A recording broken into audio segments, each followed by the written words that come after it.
नमस्कार साथियों, स्वागत है आप सबका द पेसिफिक एकेडमी के ऑनलाइन प्लेटफॉर्म पे।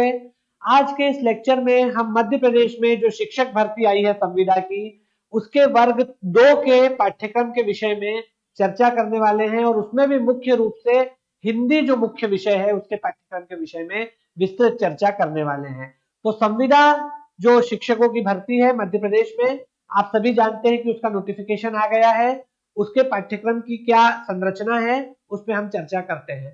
आप सभी लोग इस बात से अवगत हैं कि जो आपका प्रश्न पत्र आने वाला है वो इस बार आएगा 150 नंबर का। कुल 150 नंबर का पेपर आपका आने वाला है। ये पहली बार है जब इसमें नेगेटिव मार्किंग होने वाली है, इससे भी आप अवगत होंगे।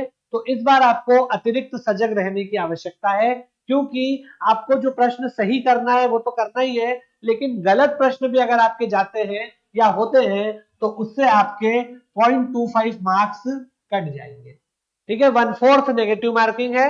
1/4 नेगेटिव मार्किंग का मतलब ये होता है कि अगर आप एक प्रश्न गलत करते हैं तो आपको अंक मिलेगा तो कुछ नहीं, जितने आपने अर्जित किए हैं उसमें से भी आपका 0.25 नंबर कट जाएगा। और अगर आपने 4 क्वेश्चन गलत कर दिए तो आपका 1 नंबर कट जाएगा, उससे आपको मिलेगा कुछ नहीं, 1 नंबर कट जाएगा। तो इस बार आपको थोड़ा सा अतिरिक्त सजग रहना है। ये जो आपके 150 नंबर है, ये जो 150 नंबर है इसमें से 30 नंबर जो है वो होंगे कॉमन नंबर। कॉमन यानी सामान्य। ऐसा प्रश्न पत्र आएगा जिसमें से 30 नंबर का सभी अभ्यर्थियों के लिए समान रहने वाला है। सभी को वो 30 प्रश्न हल करने हैं। उनमें 8 प्रश्न हिंदी के होंगे, 5 प्रश्न अंग्रेजी के होंगे, 5 प्रश्न सामान्य ज्ञान, अभिरुचि, समसामयिक घटनाक्रम, reasoning, current affairs, GK, GS वगैरह, वो सारा चीज से रहेगा 7 नंबर। और 7 नंबर रहेगा शिक्षा शास्त्र यानी पेडागोजी से। तो ये 30 नंबर जो है ये सामान्य है और ये 30 नंबर सबके लिए कॉमन रहेंगे। ये जो 30 प्रश्न आएंगे, ये 30 प्रश्न प्रत्येक अभ्यर्थी के लिए कॉमन रहने वाले हैं, सभी को ये हल करने हैं। तो इसमें से 8 नंबर की अपनी हिंदी है और बाकी जो 22 नंबर है उन 22 नंबर में अंग्रेजी, जीके, जीएस और रीजनिंग इत्यादि, अभिरुचि वगैरह और पेडागोजी यानी शिक्षा शास्त्र है। तो यहां से 8 नंबर की अपनी हिंदी आने वाली है इस 30 नंबर में। ये तो सामान्य खंड की बात हुई। अब इस लेक्चर में, इस वीडियो में हम लोग मेनली हिंदी जो मुख्य विषय है उसके बारे में चर्चा करने वाले हैं। तो जैसा कि आप लोग जानते हैं कि ये जो आपके बाकी 120 नंबर है, देखो 150 में से 30 नंबर की तो हमने चर्चा कर ली कि ये 30 नंबर है। इनमें हिंदी, इंग्लिश, जीएस, जीके और रीजनिंग और पेडागोजी, ठीक है, ये 4 सब्जेक्ट आने वाले हैं। इसमें 8 नंबर की हिंदी है और 22 में बाकी 3 सब्जेक्ट। लेकिन ये जो 120 नंबर है मुख्य विषय के, ये जो है आप जो भी विषय सिलेक्ट करते हो उससे आपको 120 नंबर पूछे जाएंगे। ठीक है, 120 नंबर के प्रश्न जो है वो एक एक नंबर के 120 प्रश्न होंगे और 120 प्रश्न आपके मुख्य विषय से संबंधित होंगे, जो भी विषय आपने वैकल्पिक विषय के रूप में चुना है। हम आज मुख्य विषय मुख्य विषय हिंदी के बारे में चर्चा करने वाले हैं। हिंदी के बारे में हम चर्चा करेंगे कि अगर आप में से किसी ने मुख्य विषय हिंदी को चुना है तो उसके बारे में क्या पेपर है, क्या उसका सिलेबस है, क्या पाठ्यक्रम है, कौन कौन से टॉपिक पूछे जाने हैं, इसके बारे में हम चर्चा कर रहे हैं। 120 नंबर जो है इसमें आप अगर ये 8 भी जोड़ दो तो 128 नंबर का केवल और केवल आपको 150 में से हिंदी में से आने वाला है। 150 मार्क्स का आपका पूरा पेपर है। इस 150 मार्क्स में से 120 नंबर आपके मुख्य विषय के और 8 नंबर सामान्य, जो 30 में से 8 है। ठीक है, 30 में से जो है वो 8, तो ऐसे 128 नंबर का आपको हिंदी पूछा जाना है। ठीक है, अब चर्चा करते हैं कि इसमें क्या है। देखिए, जो 8 नंबर की हिंदी सामान्य है, जो ये जो सामान्य हिंदी 8 नंबर की, अगर हम इसकी पहले चर्चा कर ले, 8 नंबर की जो सामान्य हिंदी है जो 30 में से आने वाली है, इसकी अगर हम चर्चा कर ले तो इसमें 2 तरह के प्रश्न आएंगे, एक गद्यांश होगा और एक पद्यांश होगा। वर्ग 2 की मैं चर्चा कर रहा हूं। वर्ग 2 के पेपर में 8 नंबर का जो सामान्य हिंदी में आने वाला है, 30 में से 30 नंबर में से 8 नंबर की जो सामान्य हिंदी आने वाली है, इसमें एक तो गद्यांश होगा और एक पद्यांश होगा। ऐसा पेपर में ये तो नहीं दिया है कि कितने मार्क्स का, पर हम इमेजिन कर सकते हैं, बल्कि श्योरली ऐसा होगा कि 4 प्रश्न गद्यांश से आएंगे और 4 प्रश्न पद्यांश से आएंगे। आपको एक अपठित गद्यांश दे दिया रहेगा। इस अपठित गद्यांश में जो है आपको इसको पढ़ना है ध्यान से, और इसके आधार पे आपको कुछ प्रश्न दिए रहेंगे। संभावना है कि 4 प्रश्न रहेंगे, उन 4 प्रश्नों के आंसर आपको देना है। तो इसमें शीर्षक से संबंधित प्रश्न आते हैं और व्याख्या से संबंधित प्रश्न आते हैं। उनको हम सीखेंगे कि कैसे गद्यांश से शीर्षक निकाला जाता है, कैसे उसकी व्याख्या की जाती है और कैसे अन्य प्रश्नों को हल किया जाता है। इसी तरह एक पद्यांश क्या रहेगा, जो आपने शायद कभी पहले न भी पढ़ा हो। उस पद्यांश के बाद, पद्यांश का मतलब होता है कविता, कोई कविता दी रहेगी और वो कविता के बाद आपको 4 प्रश्न दिए रहेंगे और कविता के आधार पर आपको चारों प्रश्नों के जवाब देने रहेंगे। संदर्भ प्रसंग भी पूछा, संदर्भ तो नहीं पूछा जाएगा लेकिन प्रसंग पूछा जा सकता है।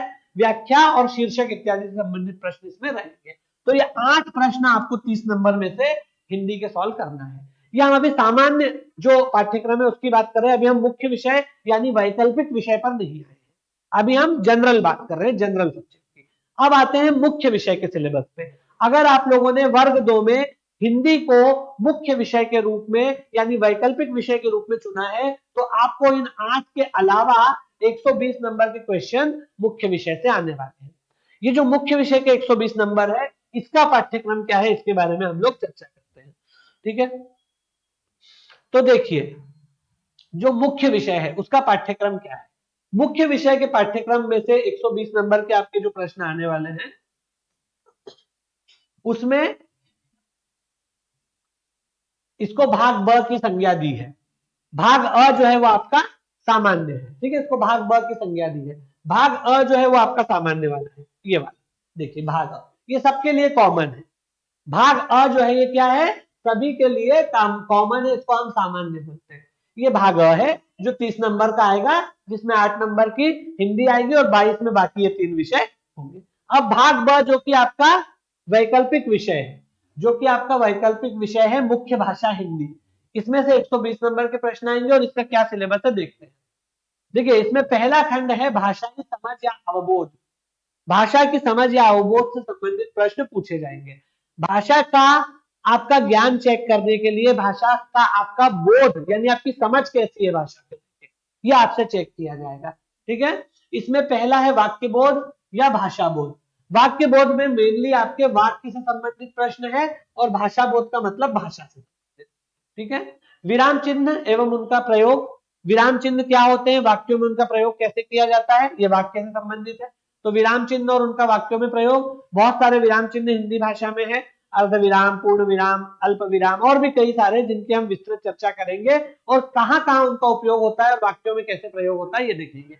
उसके बाद वाक्य से संबंधित दूसरा टॉपिक है वाक्य रचना, वाक्य के प्रकार और वाक्य बोध। और इसी से संबंधित टॉपिक है वाक्य का शुद्धिकरण, अशुद्ध वाक्य को शुद्ध करना या अशुद्धि की पहचान करना, यह भी इससे जुड़ा हुआ एक टॉपिक है। ठीक है, तो वाक्य की रचना कैसे होती है, वाक्य के कौन कौन से भेद या प्रकार है। 3 आधारों पर वाक्य के प्रकार है, रचना के आधार पर वाक्य के भेद, अर्थ के आधार पर वाक्य के भेद और वाच्य के आधार पर वाक्य के भेद। तो वाक्य के प्रकार किस किस आधार पे, रचना, अर्थ और वाच्य के आधार पे। उसके बाद वाक्य बोध, उसके बाद आता है वाक्य शुद्धिकरण।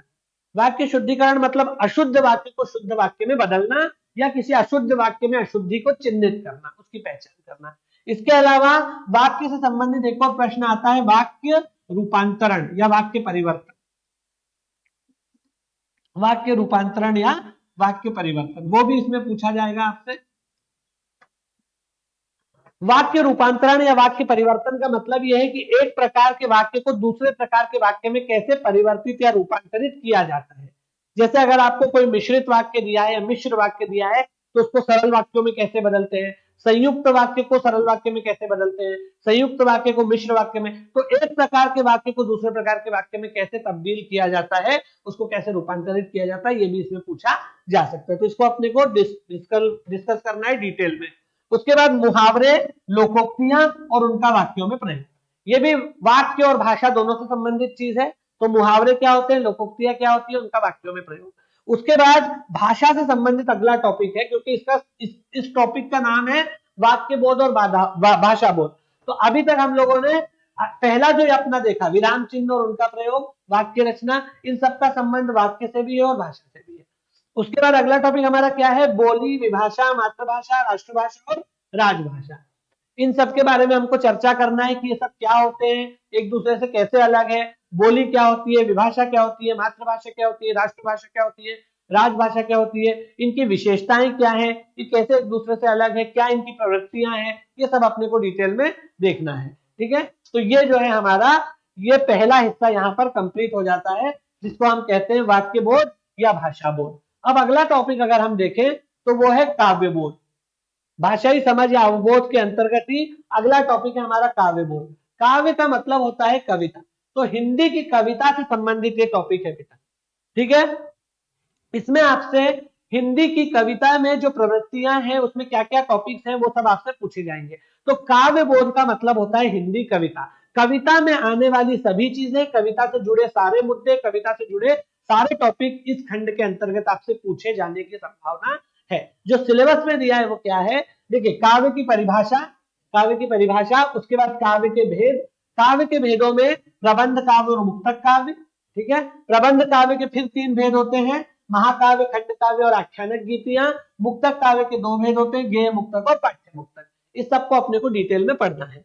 तो काव्य की परिभाषा और काव्य के भेद, काव्य के 2 भेद मेनली है, प्रबंध काव्य और मुक्तक काव्य। प्रबंध काव्य के फिर 3 भेद है, महाकाव्य, खंड काव्य, आख्यानक गीतियां, और मुक्तक काव्य के 2 भेद है, गेय मुक्तक और पाठ्य मुक्तक। इन सबको अपन डिटेल में पढ़ेंगे। उसके बाद काव्य गुण, काव्य के कौन कौन से गुण हैं, ओज गुण, प्रसाद गुण, माधुर्य गुण, और काव्य गुण कहते किसे हैं, काव्य गुण दरअसल है क्या और उसके कौन कौन से काव्य गुण है, ये अपन इसके प्रकार भी देखेंगे, परिभाषा भी देखेंगे, ओज गुण, प्रसाद गुण, माधुर्य गुण। उसके बाद अगला टॉपिक है शब्द शक्ति। शब्द शक्ति क्या होती है, इसकी परिभाषा, इसका पूरा कंसेप्ट, शब्द शक्ति के भेद, अभिधा शब्द शक्ति, लक्षणा शब्द शक्ति और व्यंजना शब्द शक्ति, तीनों को देखेंगे। तो शब्द शक्ति यहाँ होती क्या है, इसकी अवधारणा क्या है, संकल्पना क्या है और इसके भेद क्या है, सबको डिटेल में अपन देखेंगे। उसके बाद अगला टॉपिक जो है कविता से संबंधित वो है छंद।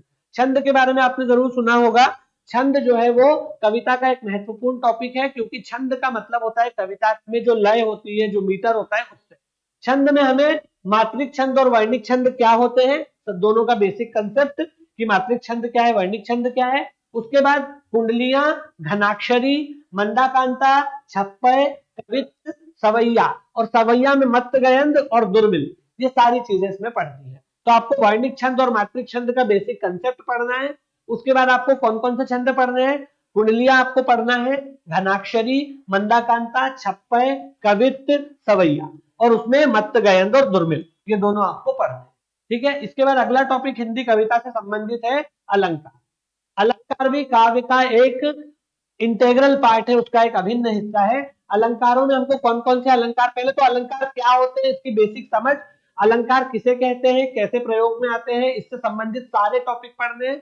उसके बाद कौन कौन से अलंकार पढ़ने हैं, यमक, श्लेष, व्याजस्तुति, व्याज निंदा, विभावना, विशेषोक्ति, भ्रांतिमान, संदेह, विरोधाभास और अपनहुति, ये अलंकार अपने को इतने पढ़ने हैं। इनमें केवल 2 शब्दालंकार है, यमक और श्लेष, बाकी सब अर्थालंकार। ठीक है, तो अलंकार का बेसिक कंसेप्ट, और ये जितने अलंकार यहाँ लिखे हैं, यमक, श्लेष, व्याजस्तुति, व्याज निंदा, विशेषोक्ति, विभावना, अपनहुति, विरोधाभास, संदेह, भ्रांतिमान, इन सबको डिटेल में पढ़ेंगे। इनका एक एक का कंसेप्ट समझेंगे और एक एक के कई कई उदाहरणों के माध्यम से कंसेप्ट समझने की कोशिश करेंगे। तो ये अपने को पढ़ना है। उसके बाद अगला टॉपिक है कविता से संबंधित रस। रस तो काव्य की आत्मा माना जाता है।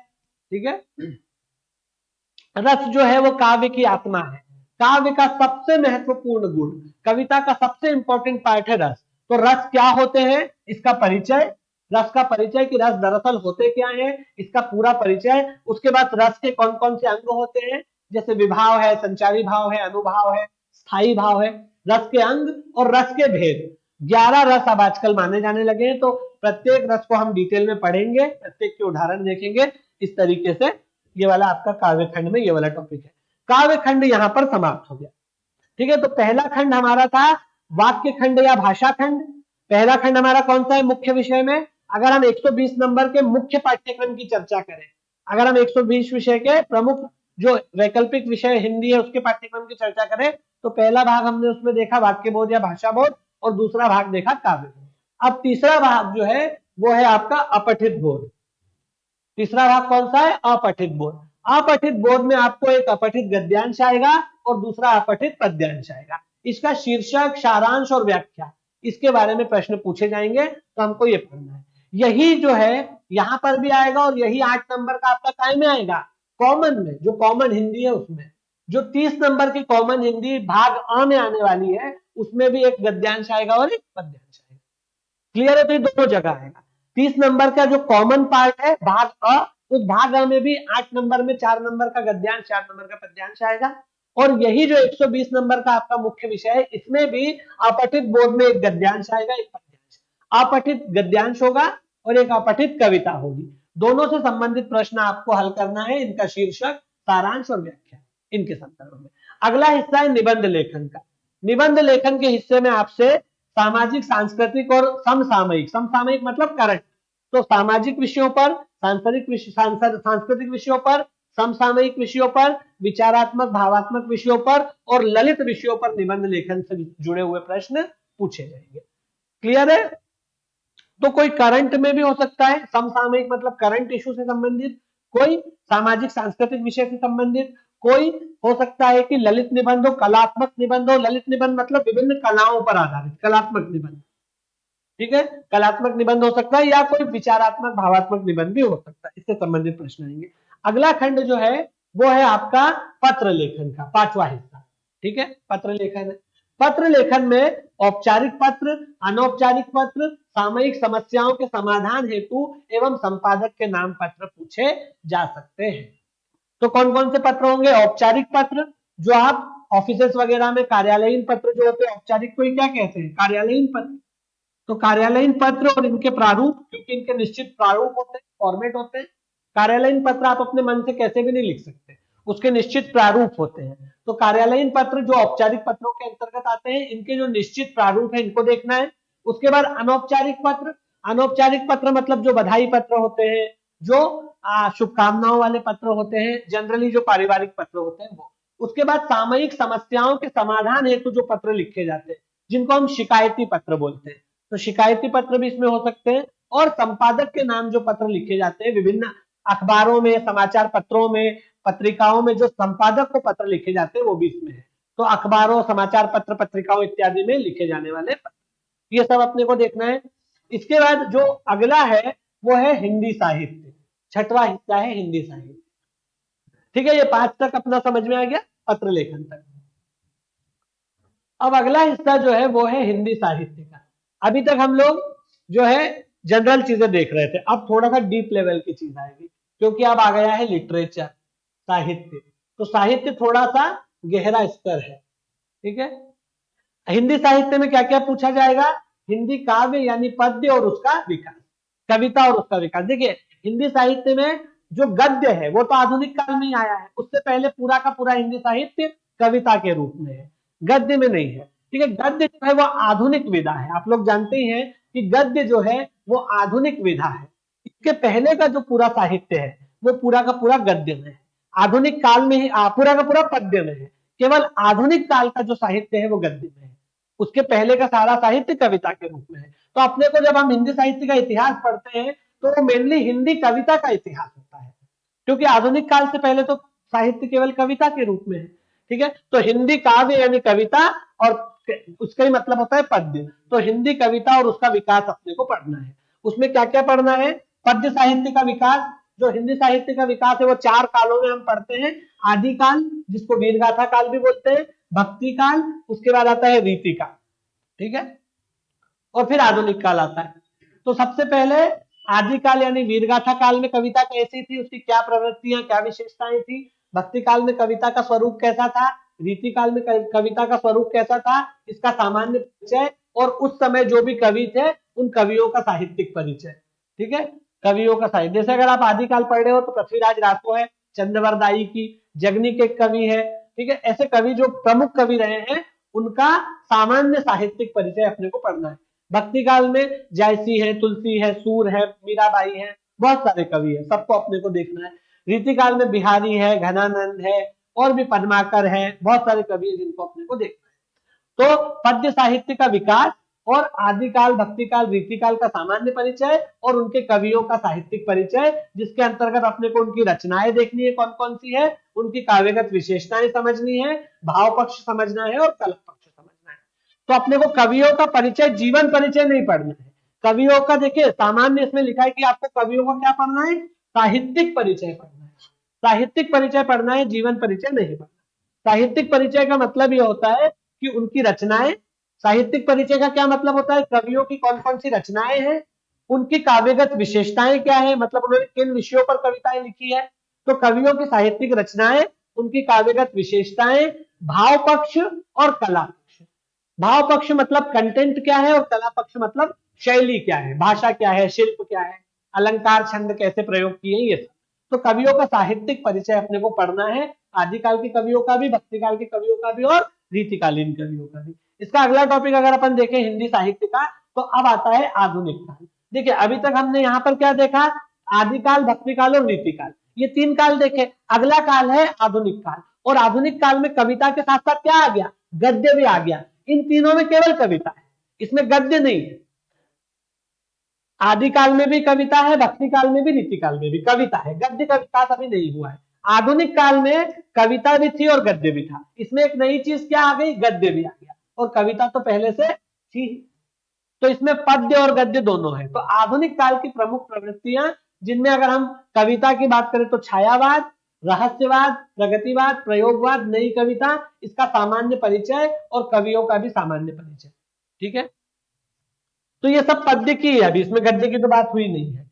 आधुनिक काल की प्रमुख प्रवृत्तियों में कौन कौन सी है, छायावाद, इसी से संबंधित है रहस्यवाद, उसके बाद आती है प्रयोगवादी कविता, फिर आती है, और उसके बाद आती है प्रगतिवादी कविता। छायावाद के बाद जो दौर आता है वो प्रगतिवाद का आता है।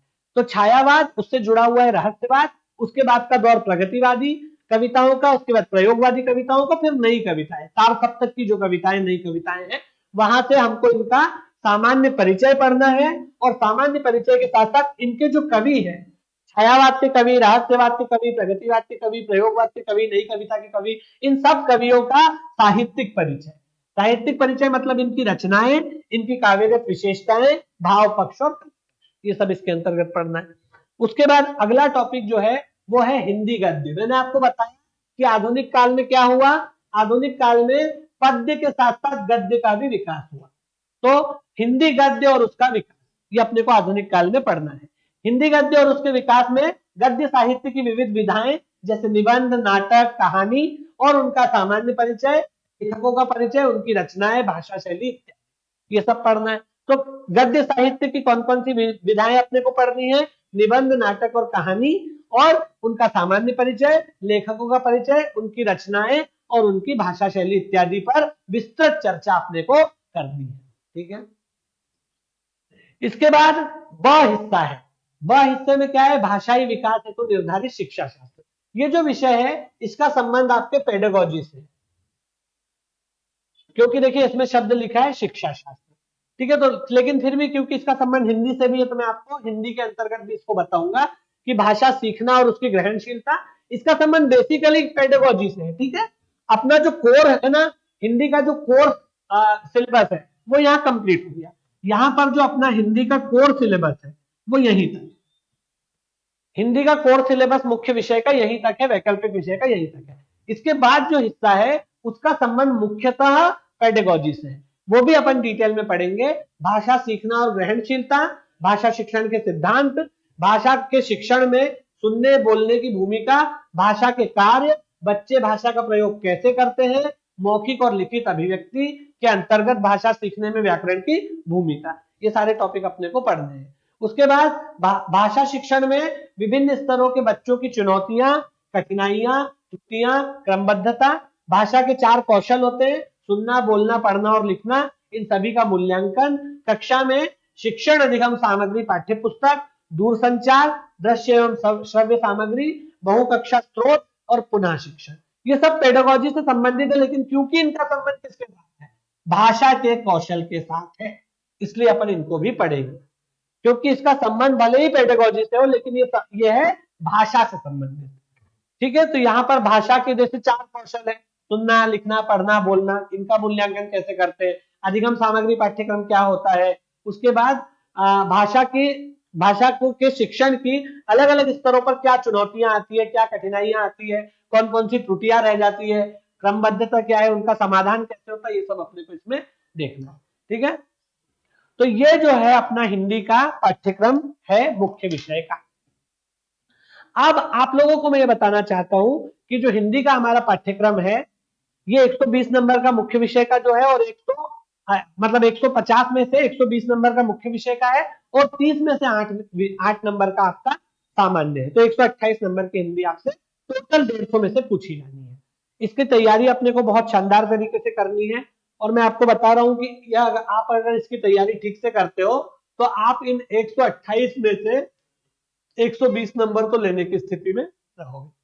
और जो बचे हुए नंबर है 22, जिसमें अंग्रेजी, पेडागोजी और जीएस, जीके और रीजनिंग वगैरह आनी है, इसमें से भी अगर आप 10 और 15 नंबर भी ले लो तो आपका सिलेक्शन कोई रोक नहीं सकता। ठीक है, तो आराम से आपको इसमें सिलेक्शन मिल जाएगा, कोई दिक्कत नहीं है। बस ये है कि आपको भीड़ के इसकी तैयारी करनी रहेगी। हमारे यहाँ द पैसिफिक एकेडमी में हम वर्ग 2 का नया बैच लॉन्च कर रहे हैं। ठीक है, तो हमारे यहाँ द पैसिफिक एकेडमी में ऑनलाइन प्लेटफॉर्म पे भी और ऑफलाइन प्लेटफॉर्म पे भी दोनों स्तरों पर वर्ग 2 का हिंदी का डेडिकेटेड बैच जो है वो लॉन्च हो रहा है। आप में से जो भी अभ्यर्थी इसके लिए इच्छुक हो, जिसकी भी रुचि हो, वो हमारे यहाँ हमारी जो ब्रांच है वो विजिट कर सकते हैं इंदौर में, और ऑफलाइन मोड में अगर आप चाहें तो ऑफलाइन मोड में, और ऑनलाइन चाहे तो ऑनलाइन, जैसा आप चाहें हमारे बैच में इनरोल कर सकते हैं। वर्ग 2 का बिल्कुल डेडिकेटेड बैच हिंदी भाषा का शुरू होने जा रहा है, और इसमें समयबद्धता के साथ और बिल्कुल समर्पण के साथ आपको इसका सिलेबस कंप्लीट करवाया जाएगा। सारे टॉपिक्स इसमें कवर किए जाएंगे, आपके लिए नोट्स की व्यवस्था रहेगी, सारा कुछ इसमें रहेगा। तो आप लोग जो है या तो हमारी ब्रांच विजिट कर सकते हैं, या फिर अधिक जानकारी के लिए जो नंबर हैं स्क्रीन पे उस पर कॉल करके जानकारी हासिल कर सकते हैं। तो आप लोग इस पर फोन करके जानकारी ले सकते हैं और बैचेस को ज्वाइन कर सकते हैं, ऑनलाइन या ऑफलाइन जैसा भी आप चाहें। इसके अलावा अंग्रेजी अगर किसी का ऑप्शनल विषय है, या फिर गणित किसी का ऑप्शनल विषय है, तो उसके लिए भी बैचेस शुरू हो रहे हैं, नवीन बैच वर्ग 2 के। तो उनमें भी अगर आप इंटरेस्टेड हो तो उसके लिए भी एडमिशन प्रक्रिया आप फॉलो कर सकते हैं। तो आज हमने सिलेबस का एक ब्रॉडर आउटलाइन डिस्कस किया है कि किस तरह से सिलेबस रखा गया है, कौन कौन से टॉपिक है और किस तरीके से हमको इसको पढ़ना है। तो ये जो है सिलेबस का एक डिस्कशन है। मैं आशा करता हूं कि आपको इससे थोड़ी मदद मिलेगी, और आप लोग जैसा भी हो हमारे साथ जुड़े रहिए, और एडमिशन अगर लेना चाहें तो आप एडमिशन ले सकते हैं। हम लोग डेडिकेटेड बैच जो है वो शुरू कर रहे हैं। तो आपसे अब अगले वीडियो में फिर मुलाकात होगी। धन्यवाद।